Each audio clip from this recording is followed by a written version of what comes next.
सबैजनालाई नमस्कार। म चाहिँ अहिले भर्खरै कैलालीबाट अत्रेबाट यता खानजाँडातिर आएको थिएँ। भयङ्कर पानी परिरहेको छ साथीहरू। म त यस्तै पानी पनि अब बाटोमा पऱ्यो, अब हिँड्नै पऱ्यो, के गर्ने गाह्रो छ। नजाउँ भने नि भएन साथीहरू होइन। म चाहिँ अहिले यो बुढो तोला कटेर अलिक तल आएँ। यहाँ चाहिँ पानीको यस्तो अवस्था साथीहरू, हेर्नुहोस् त सबै नजाउँ भन्नुभएको छ। अब हेरौँ बिस्तारै बिस्तारै तल झरौँ कि पानी मात्रै आएको छ, हावा त आएको छैन।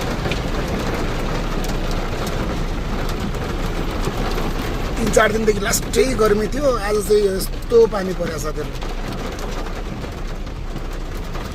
अब यो तलतिर पानी परेको परेन, खानडाँडाबाट तल त पानी परिरहेछ। अब कैलालीतिर अत्रेतिर परेको परेन, चुरेमा त पानी परेको छ होइन।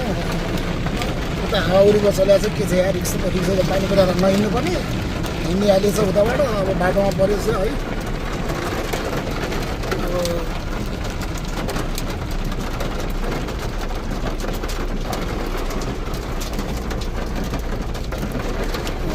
बिस्तारै गएर साथीहरू पानी परेको कारणले अलिक बिस्तारै हिँड्नुपर्ने हुन्छ।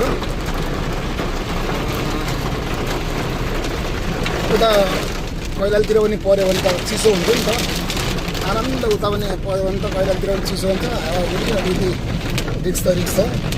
अब म त रिक्सै पनि हिँड्दिएँ, अब चिसो हुन्छ भन्छ। ल सब भगवान् भरोसा साथीहरू। चट्याङमा पर्छ भन्ने डर पनि छ, आकाश गर्जिँदैछ। यो चाहिँ हामी यहाँबाट लगभग 30 किलोमिटर जति हो, खानडाँडादेखि 35 किलोमिटर जति, 30 किलोमिटर 25 किलोमिटर खानडाँडा, अनि त्यहाँबाट 500तिर 30 किलोमिटर जति हो। पानी ठुलै पऱ्यो।